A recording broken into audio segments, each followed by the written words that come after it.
الرحمن الرحيم وصلى الله وسلم وبارك على سيدنا محمد وعلى آله وأصحابه أجمعين. رب اشرح لي صدري ويسر لي أمري واحلل عقدة من لساني يفقهوا قولي. سبحانك لا علم لنا إلا ما علمتنا إنك أنت العليم الحكيم. اللهم انفعنا بما تعلمنا وانفع بنا وزدنا علما يا رب العالمين. J'espère que le son il est clair pour tout le monde. La dernière fois, donc, nous avions bien avancé dans l'exposé et l'analyse du livre et des commentaires et bien sûr et des rajouts sur le livre de Manazil al-Sa'ilin par Ibn al-Qayyim rahimahullah ta'ala.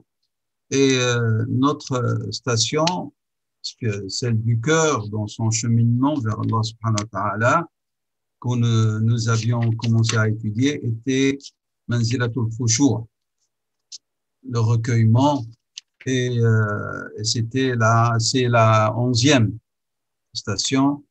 Et donc, et qui dit recueillement ici, c'est dans le sens une présence du cœur dans sa relation avec Allah subhanahu wa ta'ala, une attention particulière, et c'est le contraire de la dispersion.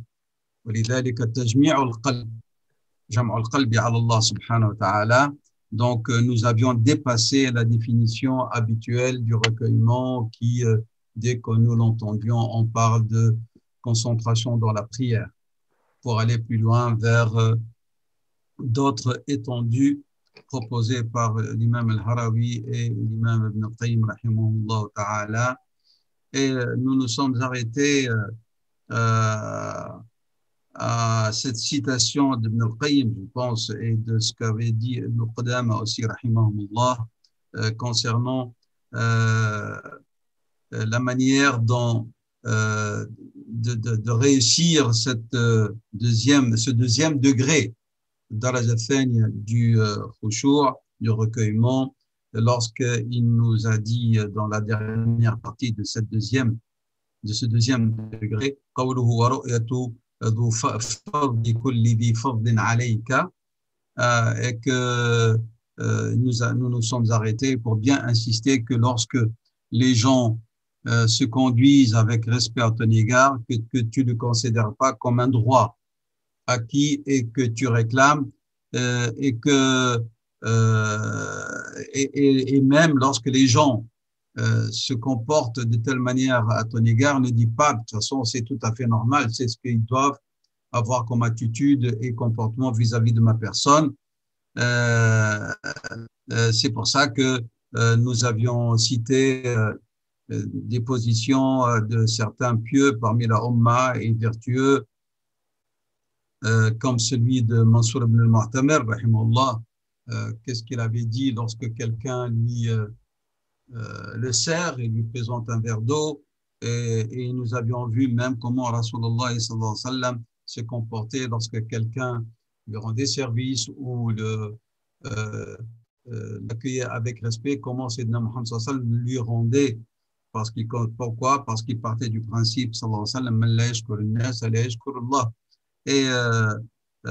et que Ibn Taymiyyah avait dit ولا ترى لنفسك على الآخرين حقا ولا فضلا. C'est ça ce que veut dire ورؤية فضل كل ذي فضل عليك, c'est-à-dire que tu ne considères pas que si quelqu'un t'accorde un bienfait quelconque, a une attitude de respect vis-à-vis des personnes, ne le considère pas comme si c'était un droit.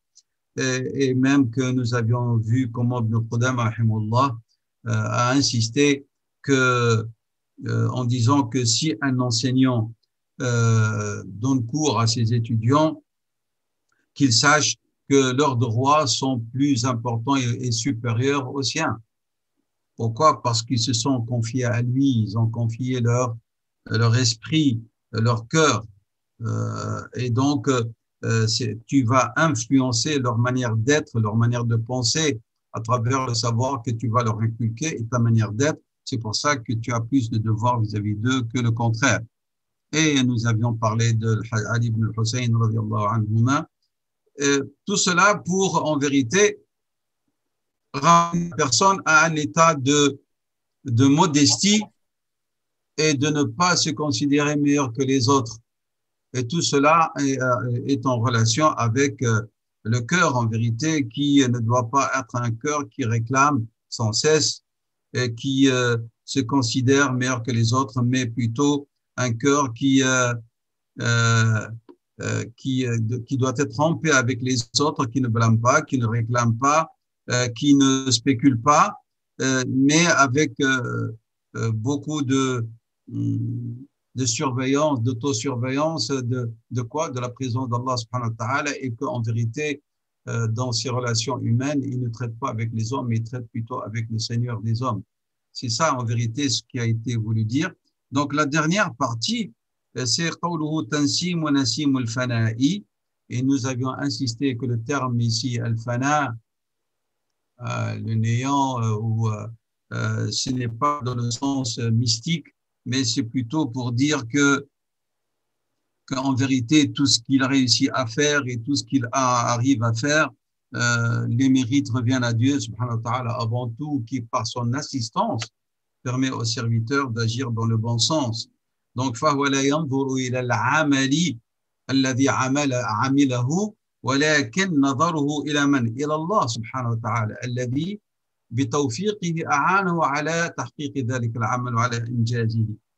Donc, ce n'est pas l'acte pieux qu'il doit avoir à l'œil et être sensible à cet acte, mais il doit être plus sensible en vérité envers le Seigneur qui lui a permis de nouer une relation intime avec lui. Et c'est pour ça que Ibn al-Harawi, il a appelé ça Nassim, hein, comme la brise. Pourquoi? Parce que c'est quelque chose de très subtil. Dans quoi? Dans son contact et son impact sur l'âme. Donc, comme cette brise qui effleure le visage, on sent sa présence, mais on la voit pas. Ben, il dit la même chose. Il faut que ce genre de recueillement subtil qui touche l'âme, il l'a comparé à ce Nassim. Hein, comment ce Nassim? Eh ben, ce Nassim, il va aller vers une sorte d'anéantissement de l'acte lui-même pour laisser place à quoi? À Dieu, subhanahu wa ta'ala, et à son impact et son effet sur qalb al-mu'min wa nafs al-mu'min dans sa relation avec lui. Troisième degré, قال رحمه الله تعالى حفظ الحرمة عند المكاشفة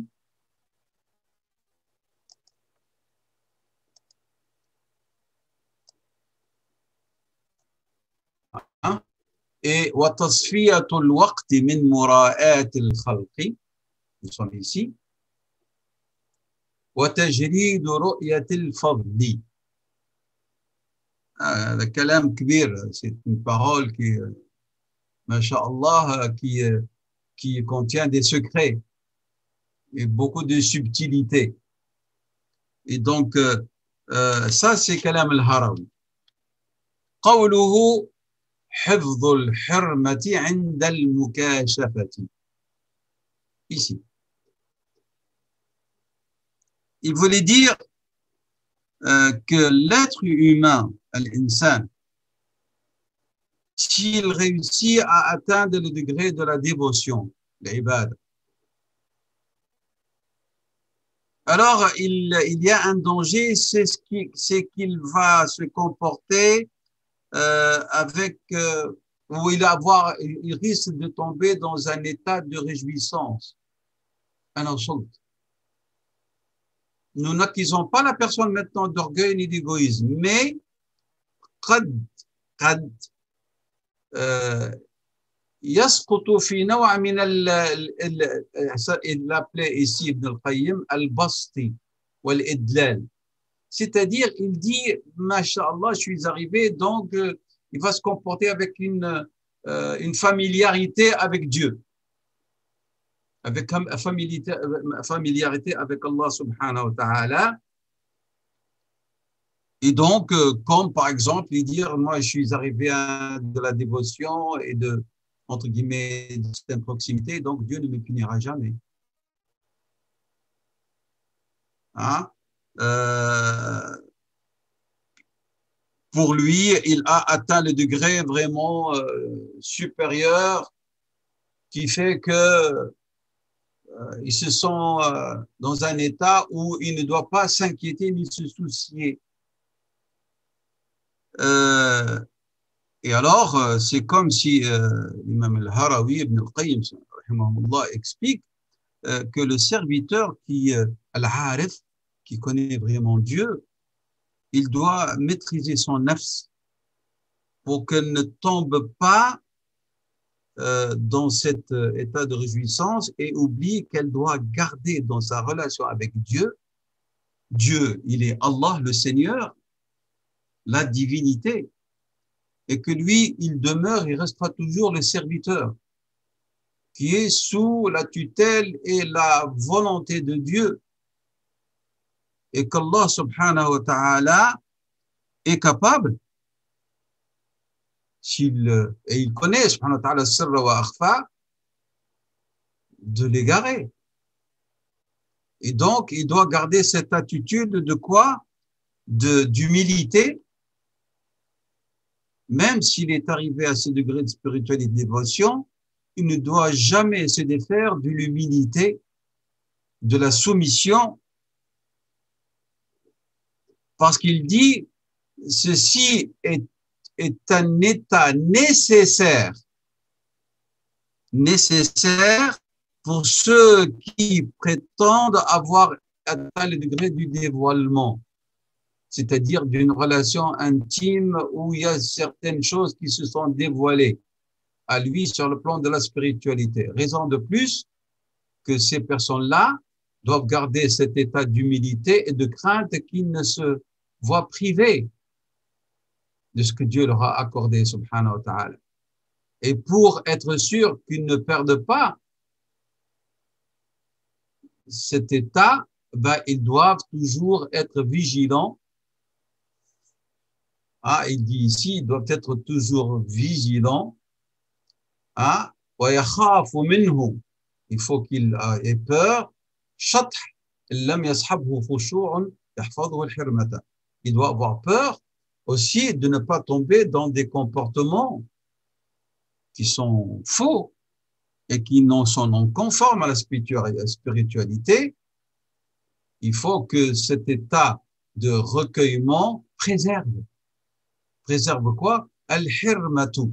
Al-hirma, c'est-à-dire cette relation où il ne doit pas tomber dans l'erreur ou tomber dans le non-respect de maqam al-rububiyya, et qu'il ne se comporte pas avec familiarité qui peut mener vers des situations catastrophiques pour lui sur le plan spirituel, qui est la privation.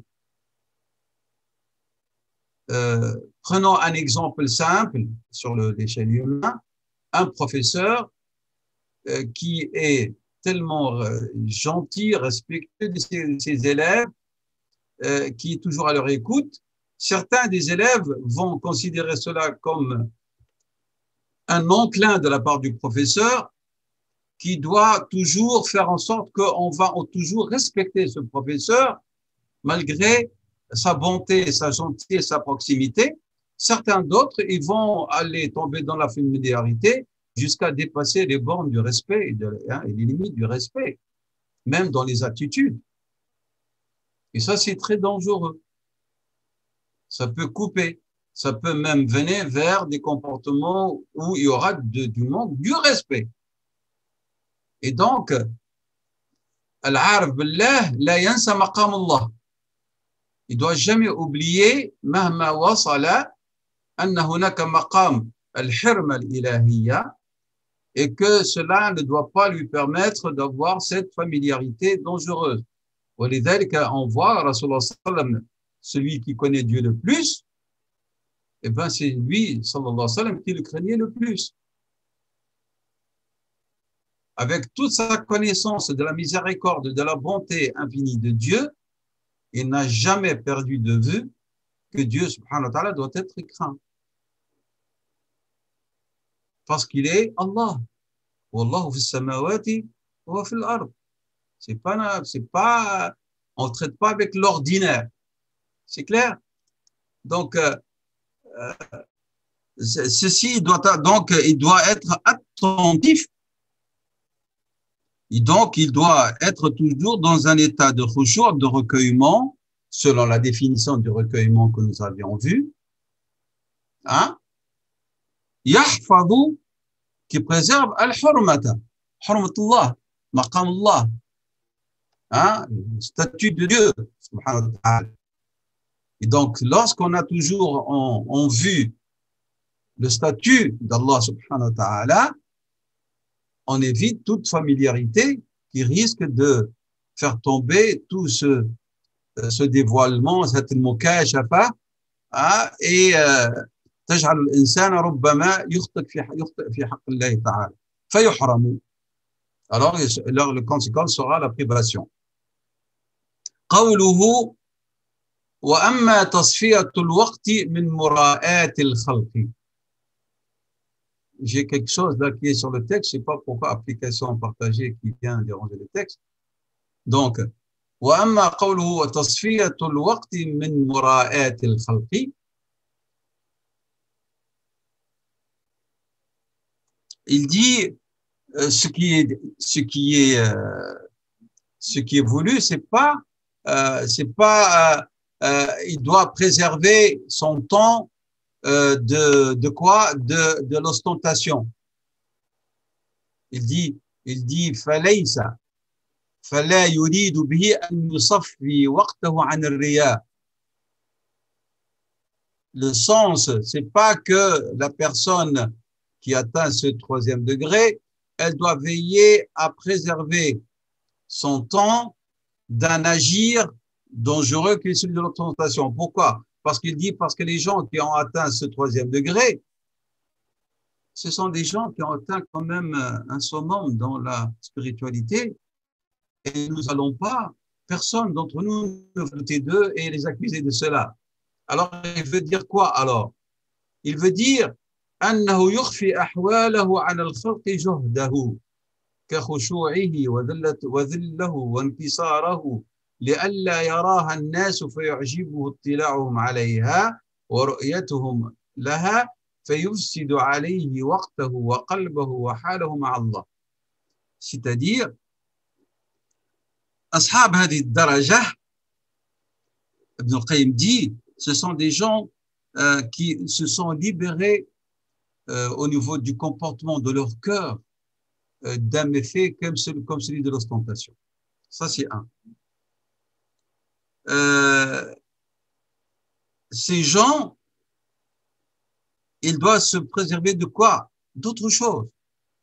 C'est-à-dire, ils doivent ne pas montrer ou informer les gens comment ils passent leur temps ou de ce qu'ils font.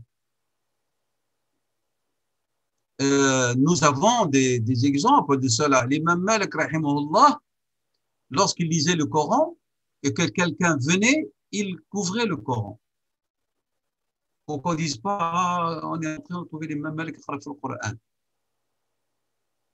Il n'informait pas. D'où les récits parfois exagérés que nous avons de certains disciples de certaines écoles de droit, comme par exemple les disciples de l'école hanafite ou même de l'école malikite, qui viennent nous dire que l'imam Abu Hanifa, il a conclu le Coran 5 fois par nuit, ou alors il a fait 1000 rak'at. D'où est-ce qu'ils l'ont fait? Alors que nous savons que ces savants, ils ne dévoilaient pas leur comportement ni leur dévotion aux gens. L'imam Malik qui venait leur dire, venez écouter, j'ai fait j'ai lu le Coran 5 fois durant le Ramadan ou 10 fois durant le Ramadan. L'imam Abu Hanifa, il va dire aux gens ou à ses disciples, vous savez, cette nuit, j'ai fait 1000 rak'at. Moi, je considère qu'ils sont loin de ça. C'est les gens qui ont compilé des choses. Oui, ils passaient leur nuit dans leur dévotion, mais ils ne disaient pas combien ils faisaient, ni comment ils les passaient. Ils ne disaient pas. Pourquoi? Et donc, Ibn al-Qayyim dit, al-arifuna billahi, la yakshifuna, ils ne dévoilent pas, yukhfuna, ils cachent. leur état aux gens. Ils cachent vraiment, ils font tout. Ils font vraiment, يبذلون الجهد. Et ils ne vont pas dévoiler leur khushu', leur recueillement, ils vont pas en informer les gens. Leur humilité, ils vont pas en informer les gens. Pourquoi? Pour que les gens n'en soient pas informés et l'insan daïf, l'être humain, quel que soit le degré de spiritualité, de dévotion qu'il peut atteindre, il est faible. Peut-être lorsqu'il entendra les gens parler de lui avec éloge, cela lui plairait. Ah, il y a un risque. Alors, il va sentir, il va se réjouir de ce qu'ils vont dire de lui, qu'est-ce qui va se passer? Fayufsidu alayhi, cela va altérer, va avoir des conséquences dommageables sur ce qu'il faisait et surtout va avoir des conséquences dommageables ala qalbihi et surtout ala halihi ma'allah, sur sa relation avec Dieu. Donc, qu'est-ce qu'ils font? Eh ben, ces gens, ils ne vous disent rien. Ce qu'ils font, ils cachent. Ils évitent de pleurer en public. Ils font tout pour ne pas pleurer en public. Ils font tout pour ne pas dévoiler leur savoir en public. Est-ce que l'imam Ahmed n'apprenait pas les hadiths? Si, il est hafid, donc il devait apprendre les 100 000 hadiths, minimum, hein, avec leur chaîne et version. Mais il lisait toujours d'un livre, le hadith. L'imam Malik lisait toujours d'un livre. Nahna, oh, tu sais, cet imam, masha'Allah, il fait le khutbah vraiment de mémoire. Masha'Allah, il est allama.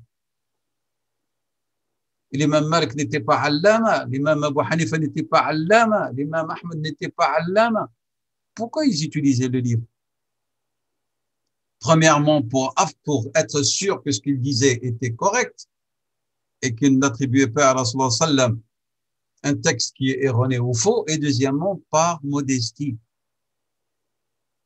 Par modestie. Moi, j'ai besoin des livres toujours. L'imam Malik ne mémorisait pas le Coran. Si, il le mémorisait. Pourquoi il le lisait du Coran alors? Du Mus'haf. Pourquoi lisait-il le Coran?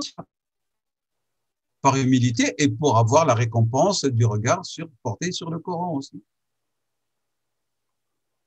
Vous voyez, leur comportement était différent et ils cachaient cela tant qu'ils pouvaient. Ils cachaient ce qu'ils faisaient, ils cachaient ce qu'ils, durant le temps, devant leur vie privée, et ils cachaient leur état spirituel aux gens. Hatta la yumdahuna, pour qu'ils ne soient pas loués, fayu'jabuna. Il y aura l'ujb. Et la conséquence, fayufsidu alayhim dhalika awqatahum wa qulubahum wa halahum ma'a Allah.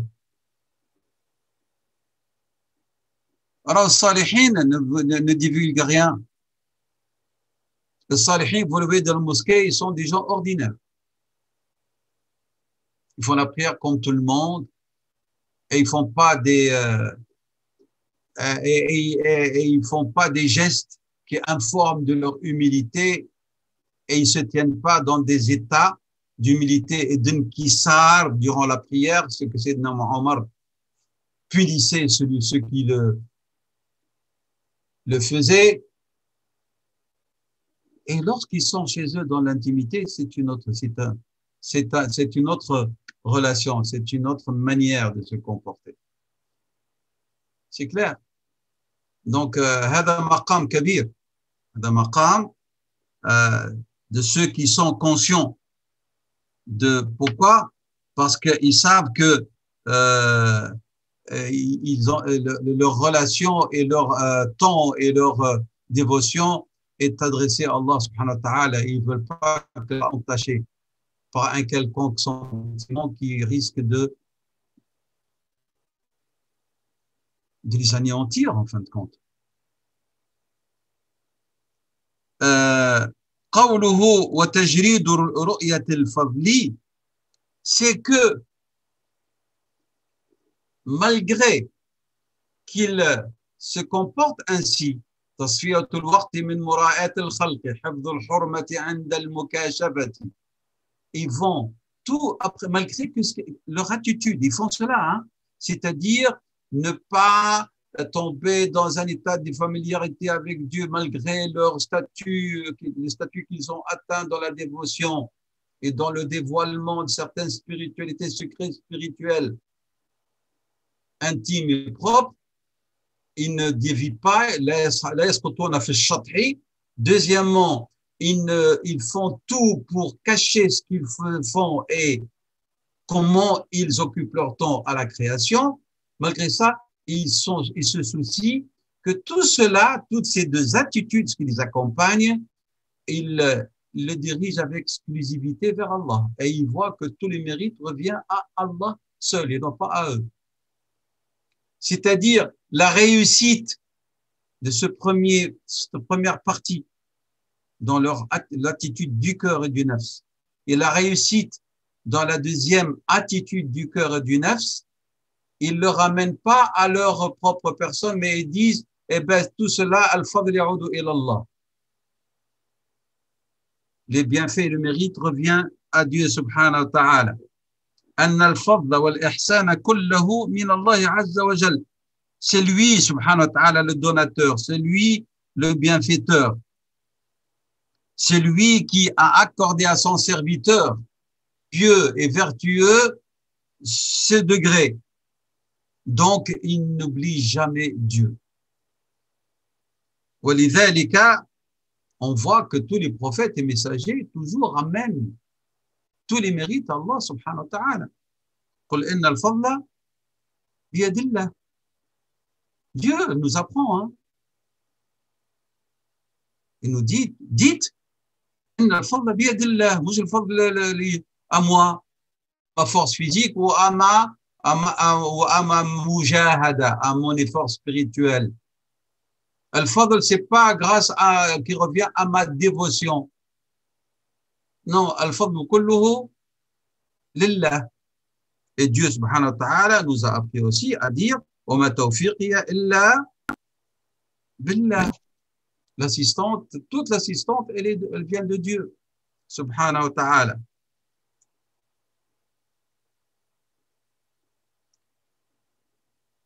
Ibn Taymiyyah, rahimahullah, pourquoi je le cite? Parce que Ibn al-Qayyim toujours se réfère à son maître. Ibn Taymiyyah, rahimahullah ta'ala, et ici pour Ibn Taymiyyah, jour de parenthèse, il y a des gens qui prétendent connaître Ibn Taymiyyah, une vie d'ensemble. Billah alaykoum, ici pour vous, hein, comme les frères et les sœurs, est-ce que vous croyez que vous et moi, nous sommes capables d'étudier la biographie d'une personne d'une manière approfondie? Quelqu'un, il vient, par exemple, il dit, voilà, Ibn Taymiyyah, sa vie et sa pensée.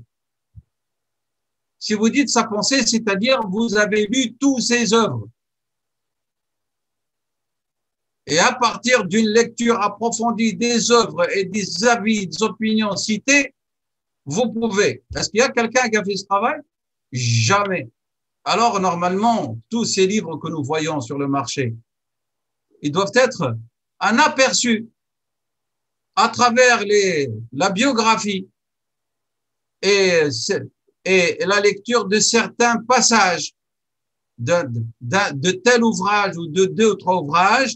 Voilà ce que je propose que vous connaissez de la vie de la personne de Ibn Taymiyyah, de la vie de la personne de l'imam Ahmed, de la vie de la personne de l'imam al-Ghazali, c'est clair. Ou Allah dit Ibn Taymiyyah à travers son livre Al-Qiyas. Ibn Taymiyyah à travers le tome 1 ou le chapitre 1 d'Al-Fatawa qui traite de telles questions. L'imam al-Bukhari rahimahullah, sa pensée juridique à travers son sahih sur la question de la zakat. Parce que l'imam al-Bukhari, il a une école juridique, hein, un madhab fiqhi. C'est un mujtahid, hein, l'imam al-Bukhari. Ou faqih. Et donc, tu prends une question ou un chapitre. Il y a des gens, ils prétendent connaître Ibn Taymiyyah et parlent de Ibn Taymiyyah alors qu'ils n'ont même pas lu les fatawa. Les fatwas, il faut toute une vie pour les lire et extraire les avis, les opinions et la pensée théologique ou juridique ou la spirituelle. Et c'est ça le ظلم العلماء.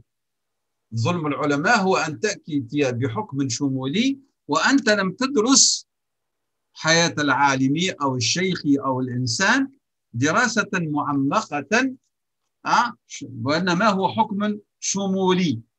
Et ça, c'est un problème dans la méthodologie, au niveau de la recherche ou de l'étude, qui est encore comme un obstacle chez les musulmans, plus que chez les autres. Les autres, ils ont compris que le savoir, maintenant, surtout à notre époque, le savoir, il n'y a pas de savoir global. Maintenant, on étudie, on devient docteur et maître dans une question dans un détail. Spécialiste en tel point. Nous sommes spécialistes en tout. في الفقه وفي الأصول وفي التربية وفي الدعوة وفي tout. Et ça, c'est un problème, comme j'ai dit, qui est très grave, que nous constatons dans la méthodologie de la recherche, que ce soit dans les universités arabo-musulmanes ou dans la manière dont certains mashayikh essaient de transmettre le savoir. Et ça, c'est très, très dangereux. C'est clair? Au moins, par exemple, dans la transmission du savoir, dire clairement que nous ne faisons que donner ce qu'on appelle des madakhil, des introductions. L'imam Abu Hanif, il a passé 12 ans pour apprendre le fiqh. 12 ans. Chez son chef. Vous croyez parce qu'on prend des madakhil, on est devenu faqih? Pas du tout. Donc, ça, c'est pour vous dire. Donc, qu'est-ce qu'il disait Ibn Taymiyyah, rahimahullah? Il disait Ma li shay'un, wa la minni shay'un, wa la fiya shay'un. Ma li shay', je n'ai rien. Au niveau du savoir, et rien ne vient de moi. Et il n'y a rien en moi. Ça, c'est la modestie même. Mali shay. J'ai rien, moi. Wala minni shay. Et rien ne vient de moi. Wala fiya shay. Et il n'y a rien en moi. وكله من الله سبحانه وتعالى. أنا لله وما عندي من الله والفضل كله من الله. هذا donc c'est le summum.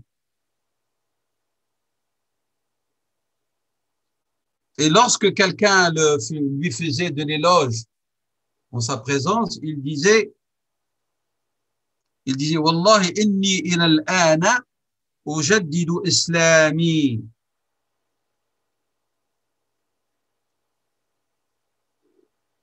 والله إني إلى الآن أجدد إسلامي كل وقت وما أسلمت بعد إسلاما جيدا. Par Dieu, je ne cesse de renouveler mon islam et je ne suis pas encore un musulman d'un bon islam. Donc, il renouvelle son islam sans cesse et il considère qu'il n'a pas atteint l'islam.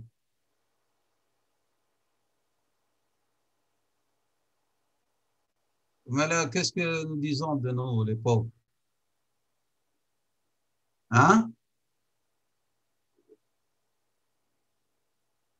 Donc, وكم قد اقتطع في هذه المفازة من سالك والمعصوم من عصمه الله. Il dit combien de salik, ceux qui cheminent dans la voie de la spiritualité, ils vont se trouver en état de rupture.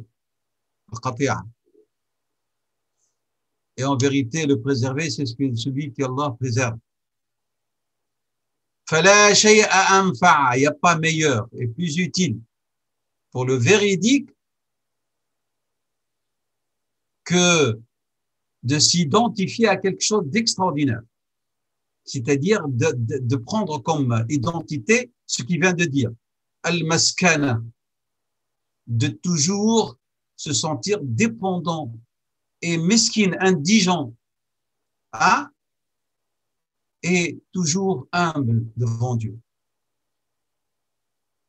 Ce qui peut sauver, c'est comme s'il dit Ibn al-Qayyim, ce qui peut sauver as-saliku أن يتحقق بالمسكنة من يتحقق يعني أن يجعل حقيقته ce que lui il devient sa vérité هو. Si on analyse, on va trouver qu'il est quoi? Quelqu'un qui se considère mesquin et qu'il est toujours dans le besoin et il est toujours dans un état d'humilité et humble devant Dieu.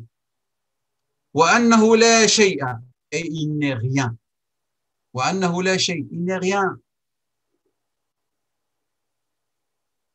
وأنه ممن لم يصح له بعد الإسلام حتى يدعي الشرف فيه. Et que toujours il doit s'accuser qu'il n'a pas encore atteint l'islam et adhéré à l'islam comme il se doit, et non pas il va croire qu'il est déjà parmi les honorables dans l'islam. Et c'est ça pour ça qu'il a rappelé dans d'autres ouvrages, dans d'autres lieux, à ce que dit son cheikh et qui va l'expliquer en bas là dans le passage qui nous reste ici. Il nous a ramené ces informations de l'humilité et de la modestie de Ibn Taymiyyah rahimahullah. Qu'est-ce qu'il dit? Il dit c'est moi-même qui étais témoin et d'autres, hein? Et j'ai vu des choses, il a dit que j'ai pas vu chez quelqu'un d'autre. وكان يقول كثيرا ما لي شيء ولا مني شيء ولا في شيئا ولا في شيء, j'ai rien. وكان كثيرا يتمثل بهذا البيت, toujours à plusieurs reprises Ibn Taymiyyah il disait ce vers de poème et il disait, s'identifie à ce poème. أنا المكدى وابن المكدي وهكذا كان أبي وجدي. Ah, moi je suis celui qui ne cesse d'œuvrer. Et mon père de même était, hein, Ibn al-Mukaddi, et c'est ainsi qu'étaient mon père et mon grand-père. N'oubliez pas, son grand-père était Taymiyyah al-Jadd aussi, était un grand savant. C'est clair?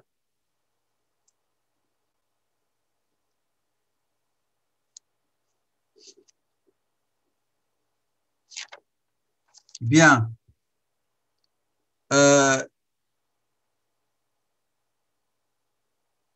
Nous avons ici, lorsque quelqu'un le loue, qu'est-ce qu'il disait? Il dit, il m'a envoyé à la fin de sa vie, il lui a envoyé une règle à suivre dans l'exégèse. Il a envoyé Ibn Qayyim à son élève. Et sur le dos de cette feuille, il a écrit ces vers que lui-même a composés. Ibn Taymiyyah a composé, rahimahullah. Voilà, ils sont là. Je suis le pauvre au Seigneur des étendues de la terre. Hein? Tous mes états, je suis quelqu'un de miskin dans tous mes états. Je suis l'injuste envers son nafs. Et elle est injuste envers moi. نفسي تظلمني وأنا أظلمها والخير أن يأتنا من عنده يأتي والخير vient que de la part de Dieu. لا أستطيع لنفسي جلب منفعة. Je ne peux pas m'accorder un quelconque bien personnellement. C'est des khayr kullu min Allah, ni une quelconque utilité. Et je ne peux pas repousser de mon nafs aucun mal. C'est-à-dire, je suis incapable sans Dieu. Je ne peux pas m'accorder du bien sans l'assistance de Dieu et je ne peux pas repousser du mal ou le mal de mon nafs s'il n'y a pas l'assistance de Dieu. وليس لي دونه مولا يدبرني ولا شفيعا إذا أحاطت خطيئاتي. Et je n'ai pas en dehors de Dieu de tuteur qui va s'occuper de moi. Et je n'ai pas d'intercesseur autre que lui lorsque mes péchés m'encerclent. إلا بإذن من الرحمن خالقنا قوله تعالى من ذا الذي يشفع عنده إلا بإذنه. Donc même l'intercession ne peut arriver que de par la permission du Seigneur très miséricordieux, notre Créateur. إلا بإذن من الرحمن خالقنا إلى الشفيع. Même shafa'a de Rasulullah sallallahu alayhi wa sallam, il ne peut pas l'obtenir que après permission de Dieu. كما جاء في الآيات, comme cela a été cité dans les versets. ولست أملك شيئا دونه أبدا. Je ne peux rien posséder en dehors de Dieu. Si quelque chose doit être précieux pour nous, c'est la foi en Dieu. Et personne ne peut nous donner quelque chose si Dieu ne l'accorde pas. ولا شريك أنا في بعض ذراتي. Et je ne suis pas l'associé de Dieu, même dans un quelconque atome. Même la poussière et ces minutieuses particules atomiques, je ne suis pas associé à Dieu dans leur création. ولا ظهير له. Et je ne suis pas quelqu'un qui soutient Dieu, كي يستعين به, pour que je lui vienne en aide. كما يكون لأرباب الولايات, comme certains qui prétendent avoir atteint des degrés de l'walaya. والفقر لي وصف. En vérité, la pauvreté, le besoin, l'indigence, c'est ma qualité, c'est mon attribut. Et c'est mon attribut permanent, parce que je suis une créature. La créature, elle est faible, elle est dépendante, elle est toujours dans le besoin. والفقر لي وصف ذات لازم أبدا. الافتقار إلى الله هذا وصف لنا جميعا وهو لازم دائما أبدا. Celui qui, parce qu'il a 4 sous, il croit qu'il est devenu riche et il n'a plus besoin de Dieu, est un menteur. فالفقر وصف لنا لازما أبدا ولا شريك أنا في بعض ذراتي. Donc كما الغنى أبدا وصف له ذاتي. Donc la pauvreté, l'indigence est un attribut permanent et nécessaire, obligatoire pour les créatures, pour les humains. Tandis que Dieu, la qualité, l'attribut permanent et nécessaire, obligatoire qu'il a, c'est al-ghina, la richesse. C'est un attribut de l'être de Dieu. وصف ذات من أسماء هذا من أسماء الصفات من أسماء الذات أيضا الغني. Et puis il dit وهذه الحال حال الخلق أجمعهم. ما هي هذه الحال؟ الفقر لوصف ذات لازم أبدا هذا حال الخلق أجمعهم. C'est l'état de toute la création. وكلهم عنده عبد له آتي. Tous, ce sont des créatures, des serviteurs qui lui sont soumis et ils vont retourner vers lui, bon gré, mal gré. فمن بغى مطلبا من غير خالقه, celui qui demande à autre que Dieu, فهو الجهول, c'est l'ignorant, c'est l'injuste, c'est l'associateur, c'est l'ati, c'est le rebelle.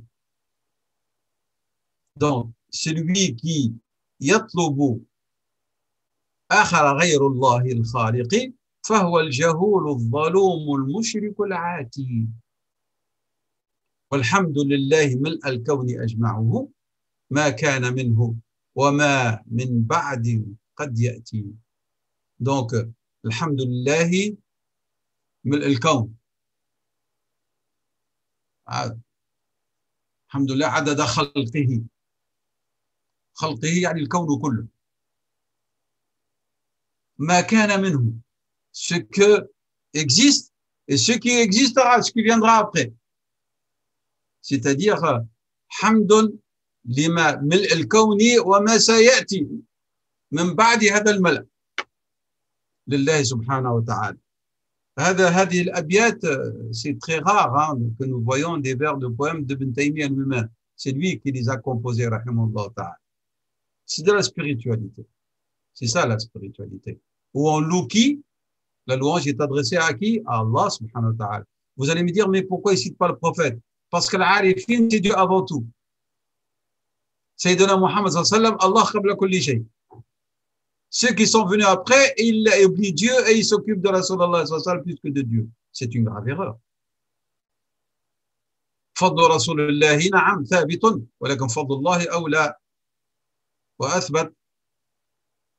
فالإكثار من ذكر الله ثم الصلاة على رسول الله. Il y a des gens, ils ne font que prier sur le prophète sallallahu alayhi wa sallam. وينسون ذكر الله. C'est très dangereux. الله أولا ثم رسول الله صلى الله عليه وسلم. C'est clair? Donc, nous avions expliqué Tajrid Ru'at al-Fadl.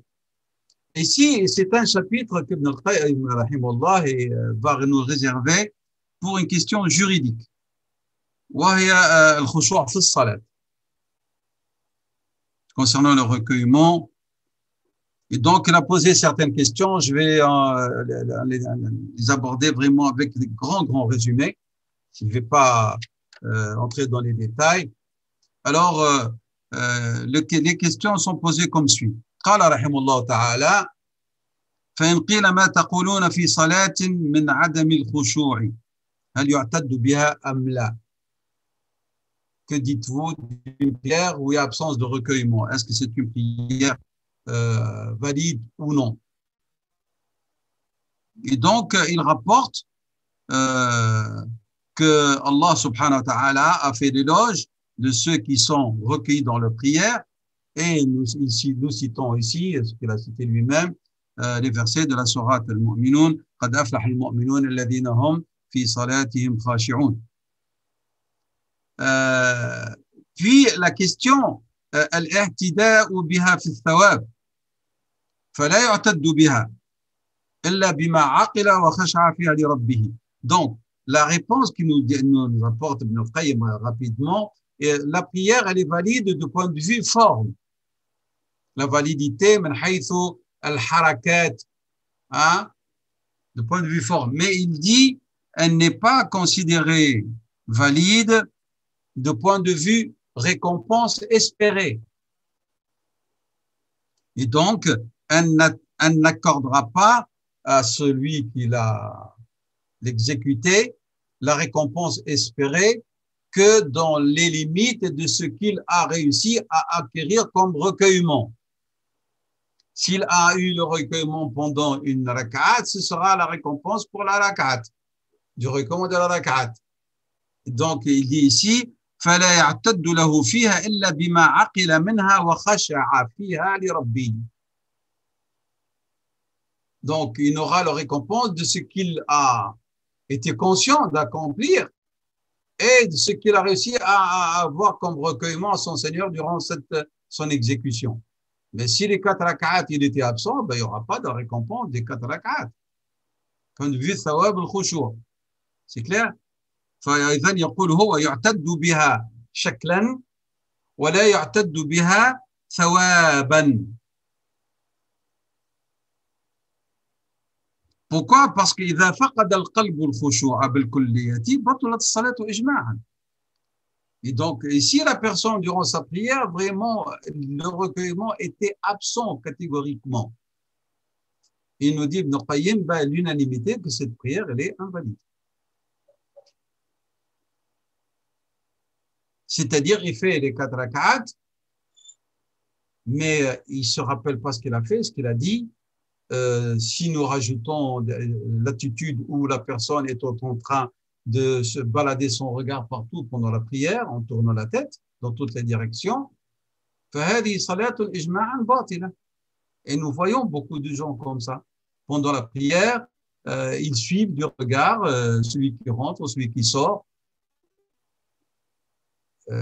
et pendant la prière, l'imam, il suit l'imam, mais il a la tête et le regard et le cœur ailleurs. Il y a un corps qui suit des mouvements, mais لا يعقل من صلاته شيئا. Euh, et il se réfère au hadith de Rasul sallam lorsqu'il a demandé à cet homme de refaire sa prière à maintes reprises, et il lui a dit clairement retourne prier car tu n'as pas prié. Et celui qui n'a pas prié, c'est-à-dire qu'il n'a pas eu le crédit de la prière. Et le fait de lui demander que Rasulullah sallam lui demande de la refaire est une preuve évidente que sa prière était considérée invalide par Rasulullah sallallahu alayhi wa sallam. C'est pour ça que Ibn Abbas radiyallahu anhuma, il a dit quelque chose, il a dit ليس لك من صلاتك إلا ما عقلت منها. ليس لك من صلاتك إلا ما عقلت منها. Tu n'auras pas de récompense pour ta prière que pour la partie dont tu te souviens et tu étais conscient lors de son accomplissement. C'est-à-dire la part de la prière où tu étais absent, eh ben, elle sort de la récompense et de la rétribution.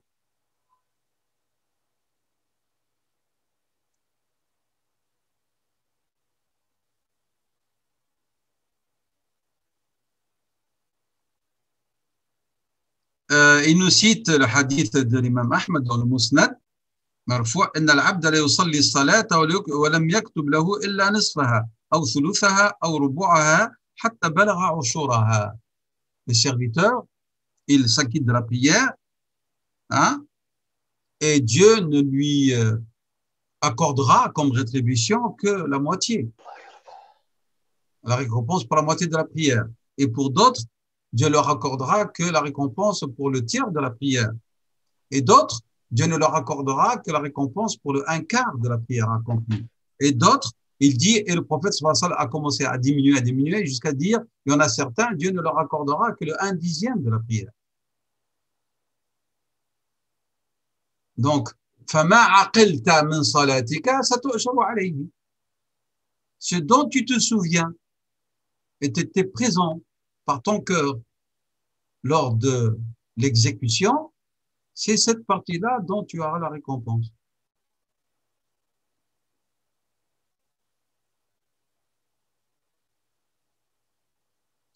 Imaginons qu'une personne, par exemple celui-là, donc, dont le cœur n'était présent que pour le 1/10 de la prière. C'est-à-dire, le non-recueillement est le plus... c'est l'état même de la prière.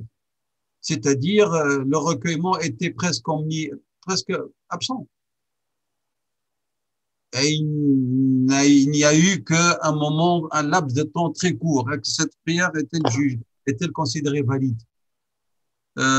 Certains compagnons de l'imam Ahmed, et Abu Muhammad al-Ghazali, pourquoi nous citons Abu Muhammad al-Ghazali? Parce que Abu Muhammad al-Ghazali est considéré aussi comme un grand imam de l'école shafi'ite. Hein. N'oubliez pas, hein, dans les livres de l'imam al-Nawawi al-Majmou', Sharh al-Muhaddab, il cite les références de l'école shafi'ite, c'est l'imam Shafi'i, mais aussi il cite entre autres aussi Shirazi, et il cite entre autres aussi Al-Ghazali comme une des références de l'école shafi'ite. C'est clair? Et donc, pour certains compagnons de l'imam Ahmed et Abu Hamd Ghazali, cette prière est invalide. Elle doit être refaite. Ibn al-Qayyim, rahimahullah, il a essayé de discuter tous ces avis. Et donc, moi, je vous renvoie pour certains d'entre vous qui veulent approfondir cette question juridique, de revenir vers ce passage qui est là. Donc, vous avez donc le tome 1, la page 429 et suivante. Vous avez ici tous les développements des avis juridiques concernant ce que disent ces savants. J'ai pas voulu trop m'y arrêter parce que nous allons couper le cours, la relation avec l'aspect spirituel pour aller vers l'aspect juridique. Donc, vous pouvez vous-même consulter. Donc, vous avez presque 3 pages à peu près, voilà, 4 pages lisez-les lorsque vous aurez le temps, Inch'Allah, pour voir les différents avis concernant cette situation. Quelle est la situation, quelle est la question, le problème? إذا غلب عدم الخشوع مع وجود بعض الخشوع. ما هو حكم هذه الصلاة؟ والله أعلم. وصلى الله وسلم وبارك على سيدنا محمد النبي الأمي وعلى آله وأصحابه أجمعين. Inch'Allah, je vais m'arrêter pour prier l'Asr, vous accorder les 5 ou 10 minutes. Et puis nous reprendrons, Inch'Allah, Al-Manzilatu Sabi'atu Ashara. J'espère que vous avez bien compris et saisi les nuances de cette manzila, manzilatul khushu', telle que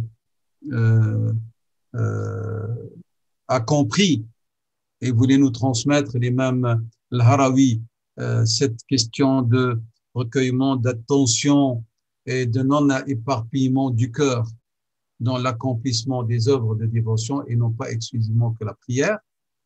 Et en plus, ce que nous a apporté comme supplément extraordinaire l'imam Ibn al-Qayyim rahimahullah dans l'explication de ce que veut dire le recueillement comme une station كمنزل من منازل الإيمان منازل الإيمان في سير القلب إلى ربه سبحانه وتعالى.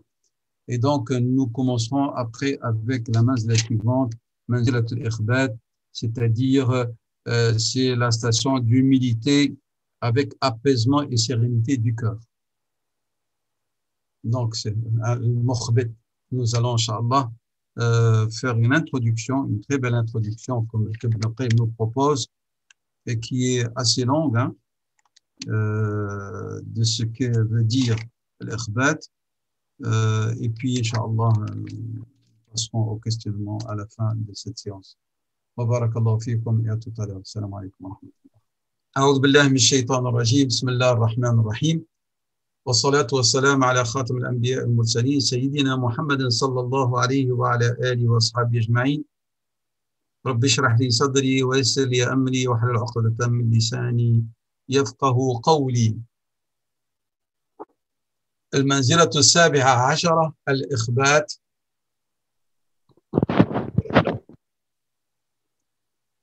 Ibn al-Qayyim rahimahullah nous dit ومن منازل إياك نعبد وإياك نستعين منزلة الإخبات.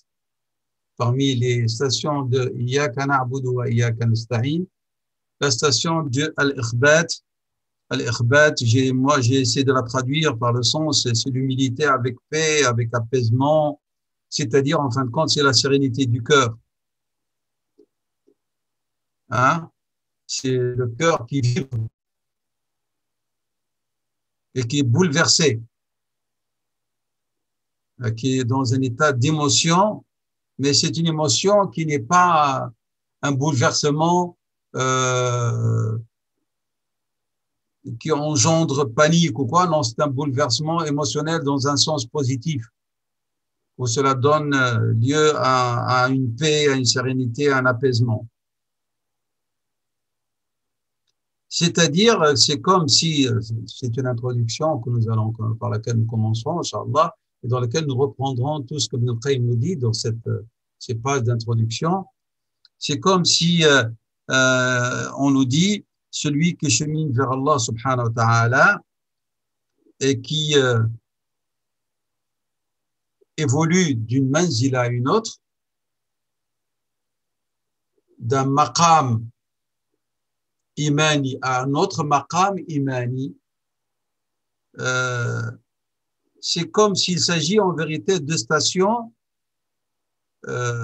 où il marque un arrêt pour s'approvisionner. Mais, nous l'avions dit, mais je le rappelle, mais tout en s'approvisionnant, il ne va pas jeter derrière son dos la station acquise ou l'énergie acquise. Il va la garder, il va se ressourcer et il acquiert, et puis il va comptabiliser ça et le garder et aller vers une autre. Ça n'a rien à voir avec le voyage physique qu'accomplit un individu d'un lieu à un autre. Il va partir de Bruxelles vers je sais pas où, il passe à Namur, la station est passée, c'est oublié, il va aller vers une autre station. Non, ça n'a rien à voir avec as-safarul hissi. هنا سفر القلب. وهذا في سفر القلب هو يحتاج القلب إلى أن يبغي qu'il garde en permanence les acquis pour pouvoir avancer dans ses acquis futurs. Il ne peut pas avancer s'il perd les acquis précédents. C'est clair? C'est-à-dire, c'est comme le voyage physique. Dès que tu passes une station, tu l'oublies parce que tu gardes en tête et l'esprit la station, le terminus, hein, l'arrêt final où tu veux parvenir. Pourquoi? Parce que tu veux rentrer à la maison, tu veux rentrer au pays, tu veux rentrer chez les tiens, tu veux rencontrer le bien-aimé, etc. Ça n'a rien à voir. Dans le voyage spirituel, maqamat sayr ila Allah subhanahu wa ta'ala, si tu arrives à la station du repentir et tu t'es empli de ces notions, de ces lumières, tu dois persister dans le repentir et garder en permanence cet état de repentir. Et non pas tu dis, ana tubtu al-an, c'est fini, je vais chercher autre chose. Donc, ça n'a rien à voir avec. Donc, فتظل تائبا إلى الله دوما حتى تموت.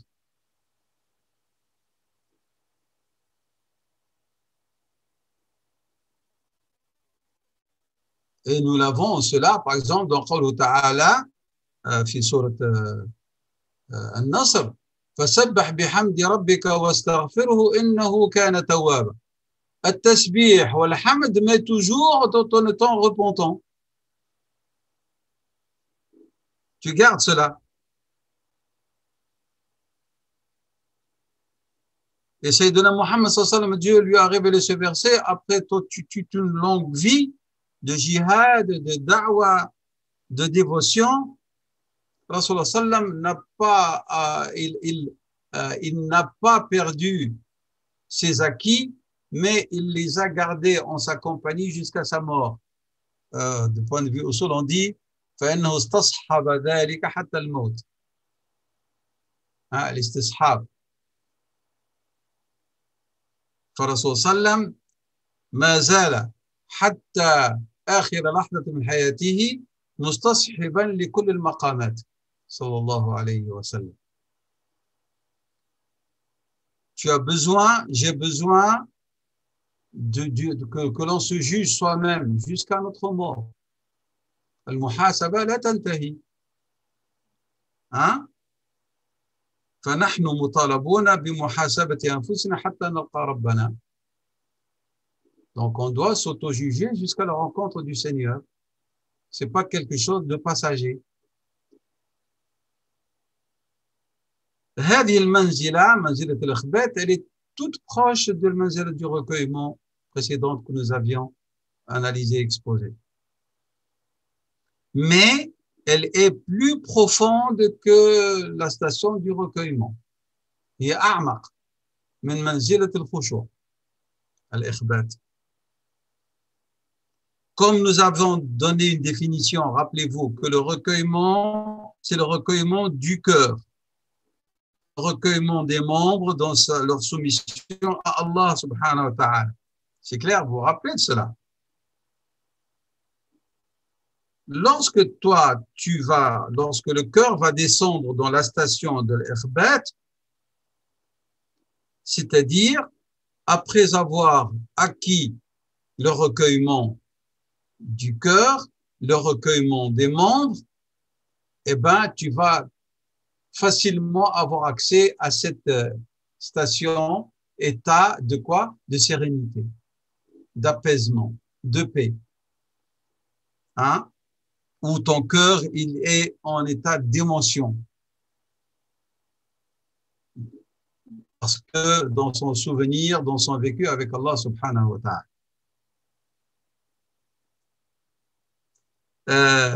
Cette ikhbat, que j'ai traduit par l'humilité, donc avec apaisement et sérénité du cœur, elle rend le cœur disponible à la parole d'Allah subhanahu wa ta'ala. L'humilité, al-ikhbat, rend le cœur disponible à la parole de Dieu, exactement. Nous allons passer à la définition.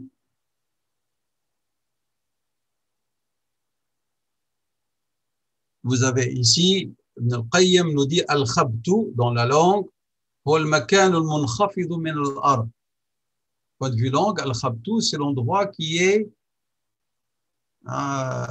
pas en hauteur, mais le contraire, il est c'est le lieu qui est affaissé, qui est bas du sol.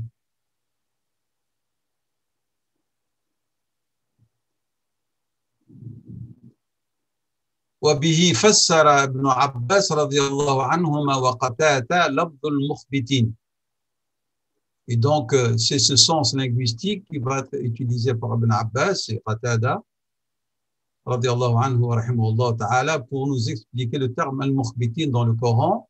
Ils ont dit tous les deux, al-mukhbitin hum al-mutawadi'un, les modestes. Parce que le modeste, il est à l'opposé de l'arrogant, du fier, qui se montre, de celui qui a une attitude ostentatoire. Fahwa yata'ala, il s'élève.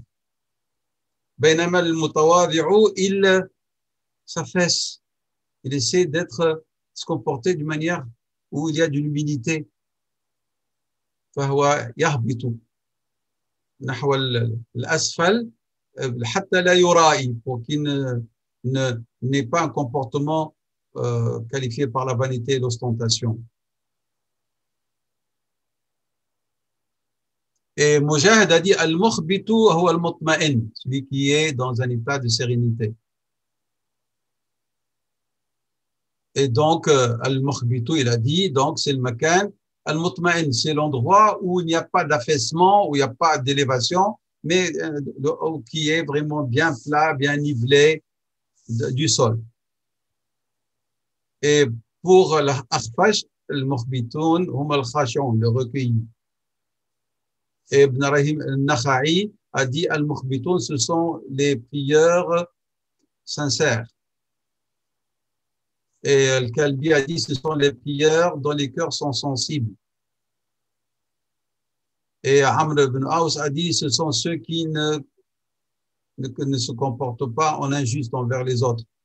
Et lorsqu'ils sont opprimés, ils ne cherchent pas à avoir le dessus sur les autres. Ils ne cherchent pas de soutien pour opprimer les autres.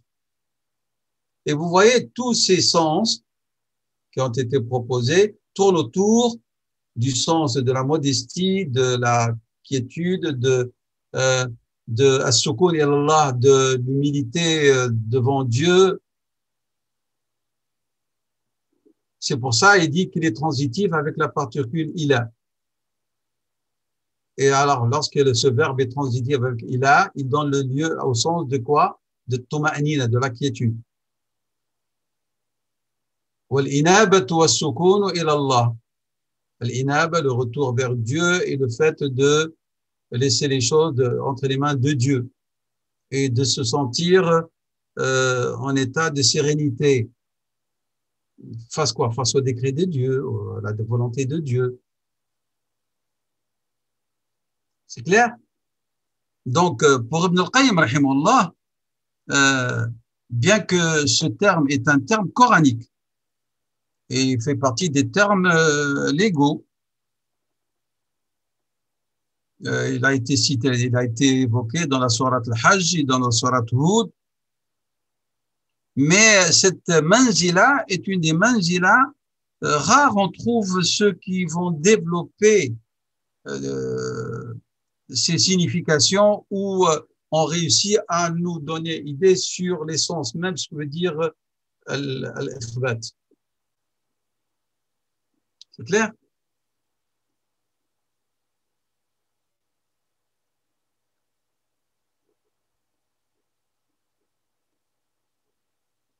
Donc, al-ikhbat, nous avons dit, ça tourne autour de la quiétude, de la sensibilité, ça tourne autour de l'humilité, tawad à la modestie, comme la terre, hein, l'endroit creux et bas de la terre,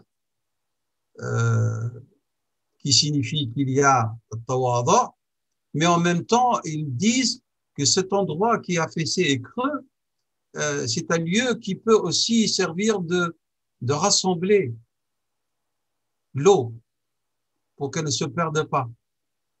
Hein? Et il dit alors, eh ben, al-qalb al-mukhbit, c'est un qalb aussi dans lequel se réunissent, se regroupent toutes les donations divines, tout ce que Dieu accorde comme don, donation à son serviteur, comme qualité qu'Allah subhanahu wa ta'ala bénit par laquelle son serviteur. C'est pour ça que Ibn Ata'Allah, rahimahullah, il avait une citation dans laquelle il disait « Man arada sadaqati min Allah, falyaftaqir ila Allah » et qui veut que Dieu lui accorde des aumônes, c'est un bien fait de sa part, et ben qu'il exprime son besoin de Dieu, qu'il a besoin de Dieu. فالذي يفتقر إلى الله, et il exprime sa dépendance et son indigence et son besoin de Dieu, Dieu veut lui accorder de ses bienfaits, de ses aumônes, de ses dons. Hein? Il a dit من أراد الصدقات من الله فليفتقر إلى الله إنما الصدقات للفقراء والمساكين. Comme Dieu le dit dans le Coran, les aumônes sont pour qui en priorité? الفقراء والمساكين. فإذا أردت أن يمنحك الله من صدقاته فكن من الفقراء إلى الله. Tu es arrogant, tu veux pas invoquer Dieu, tu veux qu'il te donne. Tu te sens dans un état de suffisance, tu te dis j'ai besoin de personne, même pas de Dieu. Comment est-ce que tu veux que Dieu te donne? فالله يعطي الذين يفتقرون إليه أتيناك بالفقر يا ذا الغنى. Donc les gratifications saintes que Dieu déverse sur le cœur sont en vérité l'expression des illuminations du cœur que Dieu accorde à ses serviteurs, mais un serviteur dont le cœur est libéré des ambiguïtés, des désirs, des passions. C'est-à-dire, Ibn al-Qayyim, rahimahullah, il nous dit, Rasulullah sallallahu nous informait que les gens n'entrent pas dans un lieu où il y a des chiens. Eh bien, al-minah al-ilahiyya, les gratifications du Seigneur, les illuminations, Dieu ne peut pas les déverser dans un cœur qui est comme un chien, souillé, c'est-à-dire, qui fait qu'il est la cause de l'empêchement de l'entrée des anges. Eh bien, un cœur souillé par l'arrogance, par les désirs, par la passion, par la vanité, ben, ne déverseront pas en lui المنح الإلهية. كما أن البيت الذي فيه كلب لا تدخله الملائكة فالقلب الذي فيه الشبهات وفيه حب الدنيا وفيه الرياء والغرور فهو قلب أو بيت لا تدخله إشراقات الله سبحانه وتعالى. ولا يفيض الله تعالى عليه من المنح القدسية. واضح هذا الكلام؟ فالملائكة لا تدخل بيتا فيه كلب ولا تدخل بيت فيه تماثيل أو صور مجسمة. C'est clair. Et combien d'entre nous, je dis clairement ici, j'en profite, d'entre nos frères et sœurs, qui maintenant se comportent d'une manière très, très, très sans souciance. Vous trouvez des statues, des statuettes et des tas de trucs dans leur maison. Ils ont oublié les hadiths de Rasulullah sallam. Oui, les dispenses sont concernant les jouets et les choses utiles pour des raisons didactiques ou autres. Et non pas, on trouve des statues dans les maisons des musulmans et des musulmanes. C'est devenu comme si vraiment c'est tout à fait normal, informel. Comment? On a oublié les hadiths de Rasulullah sallallahu alayhi wa sallam.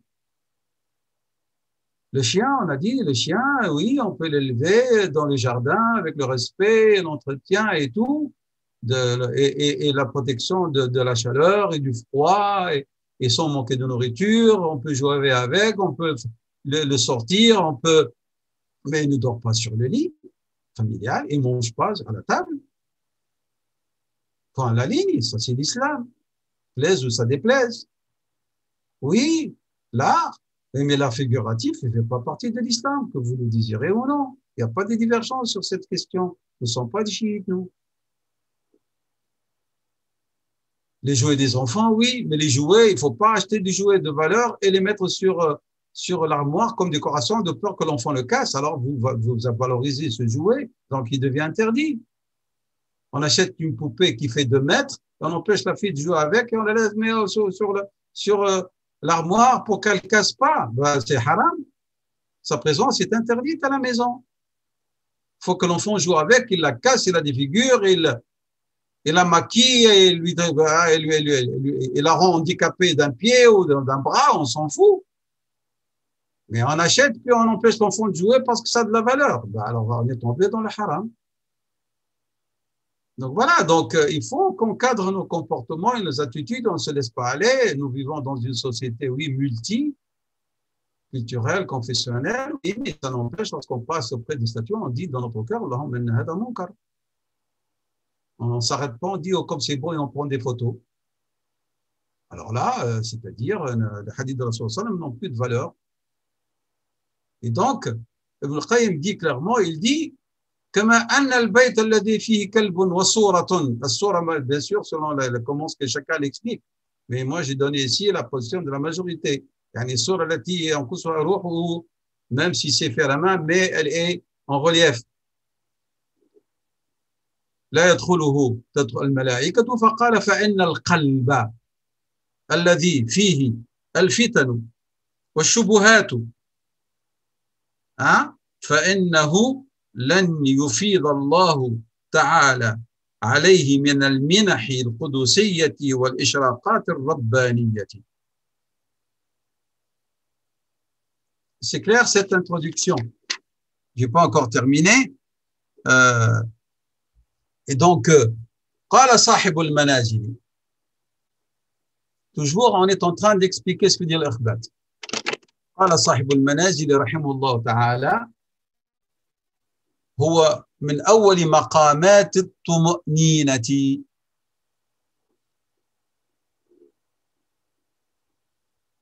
كالسكينة واليقين والثقة بالله ونحوها فالإخبات مقدمتها ومبدأها. Donc, lorsqu'on parle de l'ikhbat, il dit c'est l'introduction, c'est les prémices qui annoncent quoi? Que le cœur va vivre sakina, la quiétude. Et que le cœur, il a atteint de la certitude, de la confiance en Dieu, subhanahu wa ta'ala, et d'autres. Donc, lorsque vous avez acquis daraj al-ikhbat, la sakina, elle est là. Elle commence à émerger. Al-yaqin commence à émerger, à tenir lieu dans le cœur. La confiance et la bonne opinion en Allah subhanahu wa ta'ala commence à prendre place. As-sakina, la quiétude et la paix. As-thiqa en Dieu, c'est la confiance. La certitude, nous avons dit, donc, hiya al-yaqin. Et donc, al-ikhbat, cette humilité, il dit, n'est que le commencement.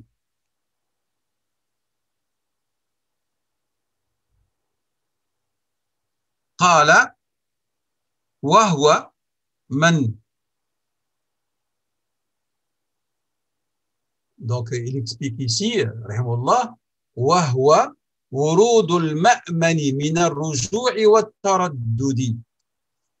وهو ورود المأمن min al-ruju'i wa al-taraddudi. Lorsque tu arrives à la station d'Al-Ikhbat, tu es arrivé au refuge où il y a de la sécurité contre quoi? Contre l'hésitation et le retour vers l'arrière. Tu as déjà parcouru des étapes et lorsque tu arrives à cette station et tu l'acquiers, Inch'Allah, tu es dans un état de protection où il n'y aura pas de non-retour vers le madi, vers le shubuhat et vers le ma'asi et vers l'insouciance par rapport au péché. Tout cela est dépassé. Et c'est l'acquis où on va plus s'en défaire, Inch'Allah ta'ala, si on arrive à cette station. Hein? قال وهو ورود المأمن من الرجوع والتردد أي c'est-à-dire puisque l'humilité est le premier maqam ou dans lequel salik, celui qui chemine vers Dieu, il va se débarrasser de l'hésitation, il va se débarrasser de la distraction et il va se débarrasser du détournement de Dieu.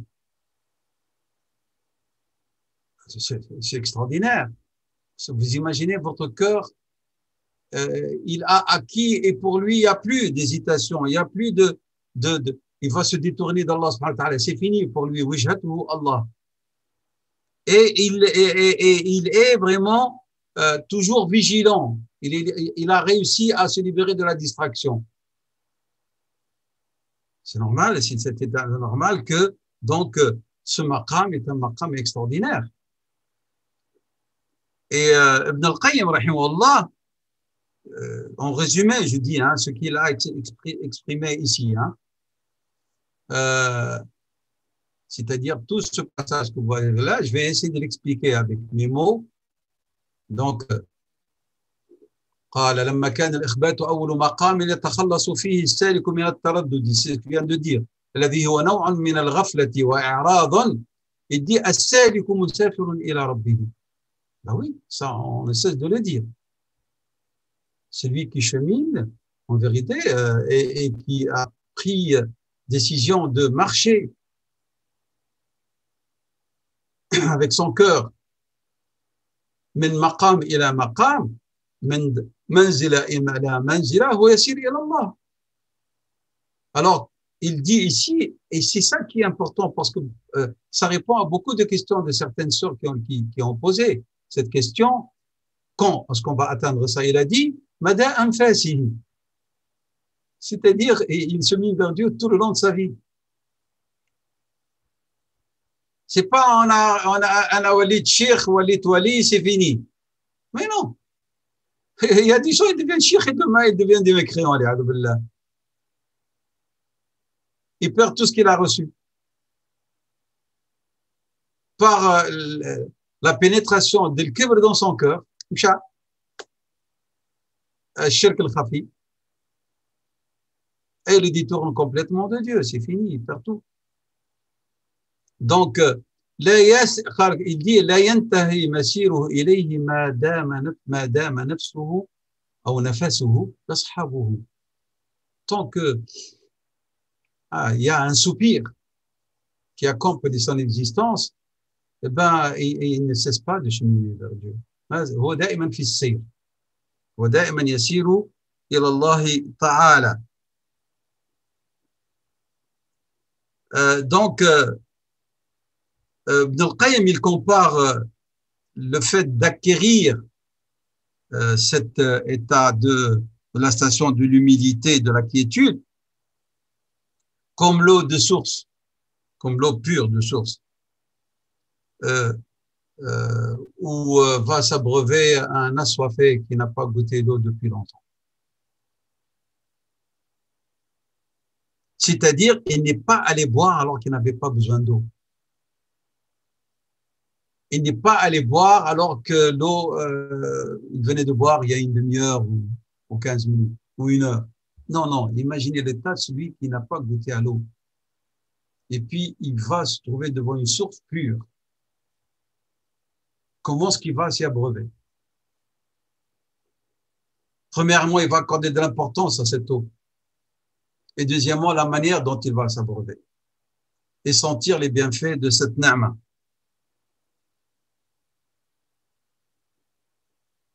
Et donc, il dit que lorsque l'individu arrive à l'état de l'ikhbat, qu'est-ce qu'il va faire? Il va se ressourcer pour se libérer de quoi?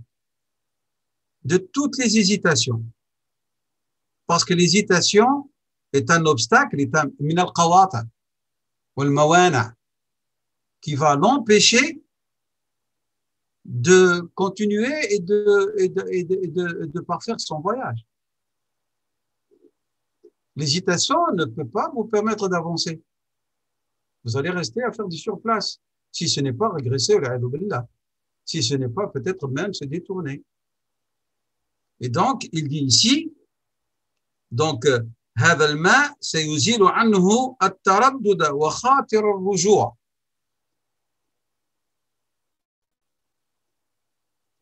C'est très beau, il dit ici, ce qu'il explique. Ah, il y a روعة جمال ici dans la comparaison. فإذا ورد ذلك الماء زال عنه التردد وخاطر الرجوع كذلك السالك إذا ورد مورد الإخبات تخلص من التردد والرجوع ونزل أول منازل الطمأنينة بسفره. Il va descendre de la station de Tuma'nina et puis il va vraiment devenir plus sérieux et plus prêt après s'être ressourcé à continuer le chemin. Parce que vraiment, il a goûté à la source. Maintenant, il va dire, je passe au sérieux maintenant. Je suis ressourcé, il faut que j'avance. Et avec sérénité et sans hésitation, sans doute. C'est très beau comment compare ce travail que doit faire le mu'min bi qalbihi.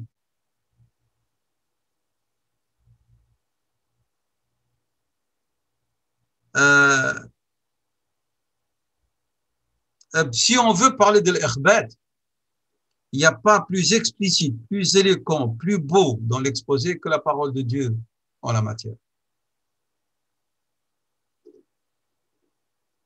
Parce que l'exposé d'Ibn Qayyim ici, que nous avons vu, en vérité, comme d'habitude, comme toujours dans sa méthodologie, n'est que une transposition de ce que Dieu nous dit, subhanahu wa ta'ala, à ce sujet.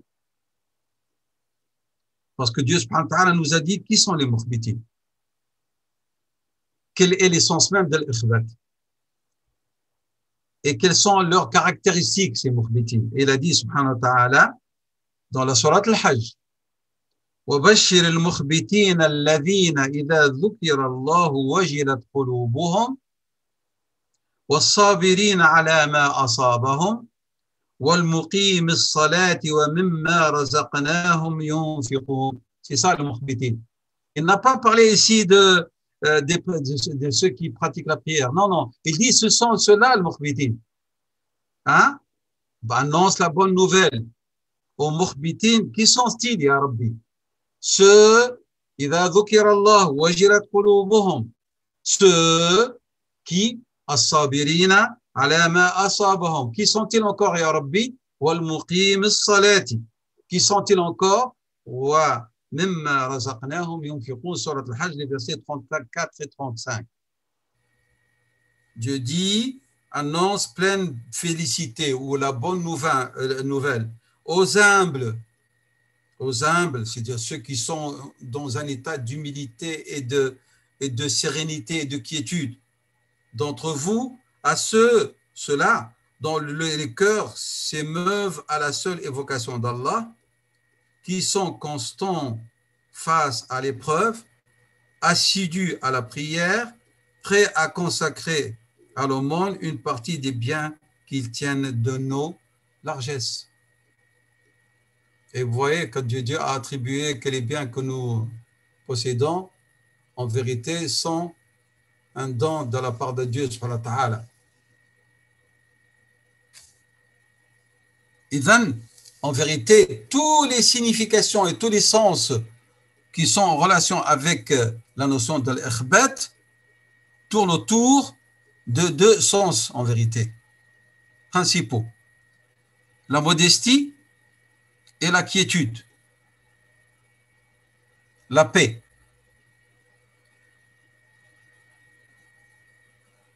En présence de Dieu et de ses décrets.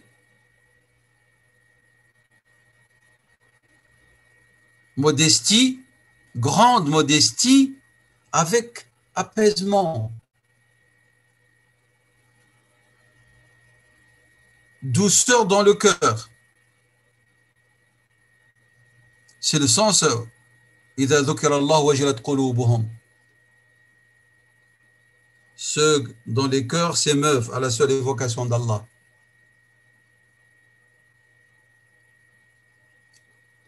Être en état de paix, de quiétude devant les décrets de Dieu et ses sentences nécessite quoi? La patience. C'est en relation, tous les versets là, tous les éléments du verset. السكون والطمأنينة إلى قضاء الله وأقداره يوجب الصبر على المكاره كلها. صبر على المكاره كلها. C'est pour ça que Dieu a dit الصابرين على ما أصابهم dans le verset. Et c'est pour ça, puisque l'ikhbat, c'est un soukoun, c'est un apaisement, c'est une quiétude, et c'est un retour vers Dieu, eh bien, il nécessite alors la mise en pratique de la prière. يوجب إقامة الصلاة. Et non pas l'accomplissement. Dieu a dit إقام الصلاة لم يقل أداء الصلاة. إقامة الصلاة ليس لا تفيد نفس المعنى كأداء الصلاة. إقامة الصلاة بشروطها خشوعها أركانها سننها. أداء الصلاة c'est l'accomplissement point de vue forme de ces mouvements. هناك فرق بين الإقامة الصلاة وأداء الصلاة. C'est pour ça que lorsqu'on annonce après on dit قد قامت الصلاة.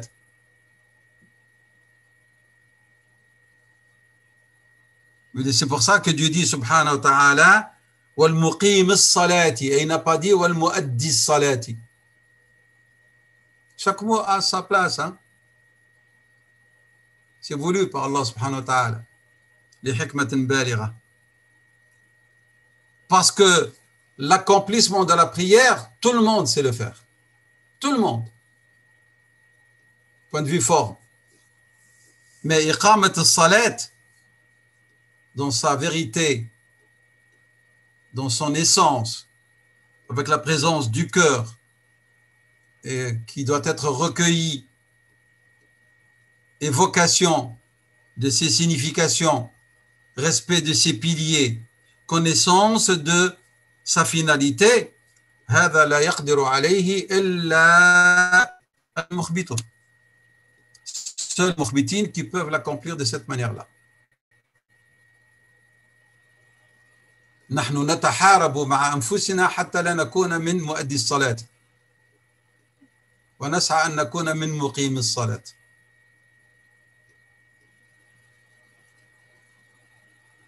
Et lorsqu'il a dit وَمِمَّا رَزَقْنَاهُمْ يُنْفِقُونَ, c'est pour dire que ce sont des gens qui se sont débarrassés de l'amour de la vie d'ici-bas, de ces biens terrestres.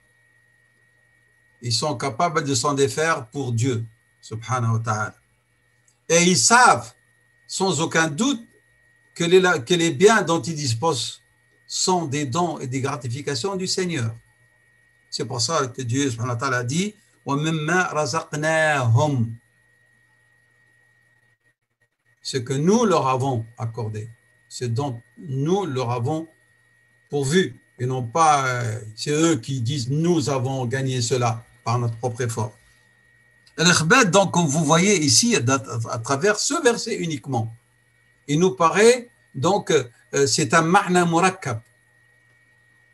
Hein, c'est un sens qui est composé d'autres significations et d'autres sens.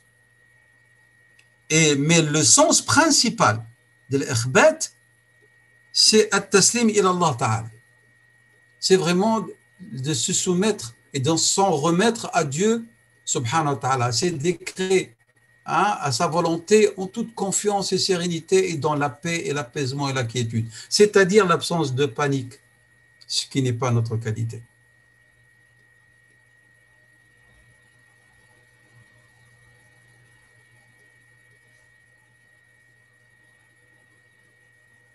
Même au moment des décrets et des épreuves, al-mukhbitoun yata'ammaluna hikmat Allah. Ils s'arrêtent devant la sagesse de Dieu. Pourquoi Dieu a voulu cela? C'est qu'il n'y a qu'un sens. Et que Dieu a voulu que cela m'arrive, c'est parce que, puisque j'ai confiance et j'aime Dieu, et si j'aime Dieu, c'est grâce à lui que je l'aime. C'est lui qui m'a fait don de son amour. Donc, il y a une hikmah. Hikmatun baligha min Allah subhanahu wa ta'ala. Et cela ne met pas en cause ma confiance en lui subhanahu wa ta'ala. Et en vérité, chacun d'entre nous ne peut faire valoir la qualité de sa foi que lorsqu'il est éprouvé. Ce n'est pas dans l'aisance que vous allez exprimer votre soumission et dans un état de sérénité à Dieu subhanahu wa ta'ala. Donc, le serviteur, même lorsqu'il est dans un état de ikhtibar, il va analyser l'ikhtibar et il va ne pas perdre sa sérénité, sukunuhu, yabqa fi halati as-sukun wa at-tuma'nina, et il accepte ce que Dieu a décrété. Et vous savez, qu'est-ce que cela va engendrer? Cela va donner lieu à une manzila que nous verrons plus tard, qui est extraordinaire, ar-rida, la satisfaction. Annana fi halati ridan, wa laysa fi halati ghadab, ni dans un état de colère, ni dans un état de contestation. Ar-rida. Et je vais, Inch'Allah, si vous voulez, conclure avec cette petite anecdote d'Ibn al-Jawzi, rahimahullah ta'ala, dans Saïd al-Khatir. Il nous rapporte qu'un homme est venu interpeller, en vérité, Sufyan al-Thawri, rahimahullah ta'ala, et il lui a dit: j'ai invoqué mon Seigneur à maintes reprises et il ne m'a pas répondu.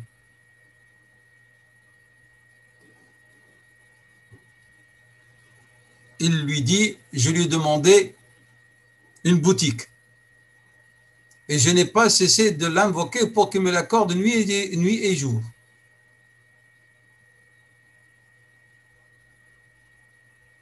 Alors Sofiane lui a dit: ton Seigneur ne t'a pas accordé ce don, lutfan la bukhlan.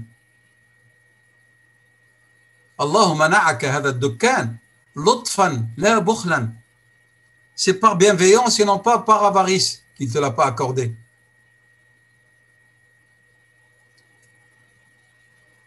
C'est-à-dire, si Dieu ne te l'a pas accordé, c'est parce qu'il se souciait de toi. Parce qu'il te connaît mieux que tu te connais. C'est pour ça que tu ne l'as pas accordé. S'il te l'avait accordé, peut-être ça va être une catastrophe. Une cause de désastre pour toi dans cette vie, dans l'au-delà. قال له سفيان منعك ربك عطاءه منعك ربك عطاءه لطفا لا بخلا.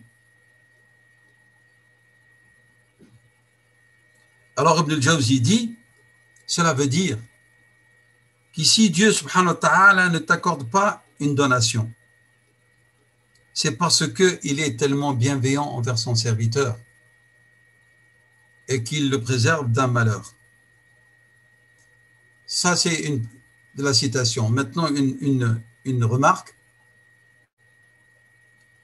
Nous, on croit que le bonheur, c'est lorsque nous avons un seul choix, une seule issue, c'est celle que nous voulons, que nous désirons. Alors qu'en vérité, pour le croyant, et la croyante, ce n'est pas ainsi que doit être son comportement. Il doit toujours, dans son équation, avoir l'omniprésence de Dieu subhanahu wa ta'ala dans ses décrets et dans ses décisions, et que Allah subhanahu wa ta'ala, s'il lui voile, ou il ne lui accorde pas ce qu'il demande, premièrement, c'est parce qu'il est omniscient.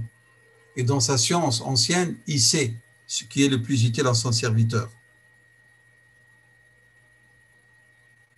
Toujours faites appel à qawlu ta'ala wa asa an tuhibbu shay'an wa huwa sharrun lakum.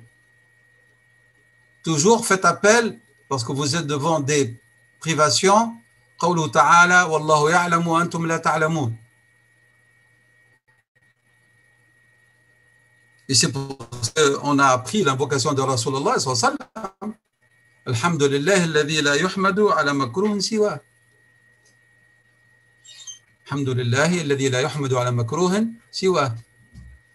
Nous remercions Allah et nous le louons. Pourquoi? Pour même les moments difficiles. Il n'y a que Dieu qu'on loue pour les moments difficiles. Mais quelqu'un qui te met dans des situations difficiles, vous ne le remerciez pas. Hein? Mais Dieu, lorsqu'il t'éprouve, vous lui dites Alhamdulillah. Alhamdulillah, alladhi la yuhmadu ala makruhin siwa. C'est-à-dire, ça veut dire quoi? Ça veut dire par ta foi, tu sais que ce makruh est un bien, puisqu'il vient de la part de Dieu. Seuls ceux qui ont la foi, qui expriment qui ont cette certitude lorsqu'ils prononcent cette phrase. Hein. Il ne faut pas la dire avec hésitation, il faut la dire avec certitude. Hein. C'est-à-dire, أنا أحمد الله على هذا المكروه لأنني أظن يقينا أنه خير. هذا ما معنى هذه الجملة. Pourquoi? لأن الله لطيف بعباده. الله لطيف بعباده. ألا يعلم من خلق وهو اللطيف الخبير. الله لطيف بعباده يرزق من يشاء. Allah subhanahu wa ta'ala ne veut que le bien pour ses serviteurs. Voilà, je m'arrête ici, Inch'Allah ta'ala. Si Dieu nous accorde longue vie, Inch'Allah ta'ala, la prochaine fois, nous aborderons encore, nous continuerons encore dans l'introduction. Et puis, Inch'Allah, nous arriverons au premier degré. J'ai encore plusieurs choses à dire dans cette introduction avant d'aborder الدرجة الأولى للإخبات وهي قوله قوة الإرادة وصدق الطلب. والله أعلم وصلى الله وسلم وبارك على سيدنا محمد وعلى آله وأصحابه أجمعين. سبحانك اللهم وبحمدك نشهد أن لا إله إلا أنت نستغفرك ونتوب إليك. عملت سوءا وظلمت نفسي فاغفر لي فإنه لا يغفر الذنوب إلا أنت. نسأل الله العلي العظيم أن يجعلنا ممن يستمعون القول فيتبعون أحسنه. وبارك الله فيكم. جزاكم الله خيرا.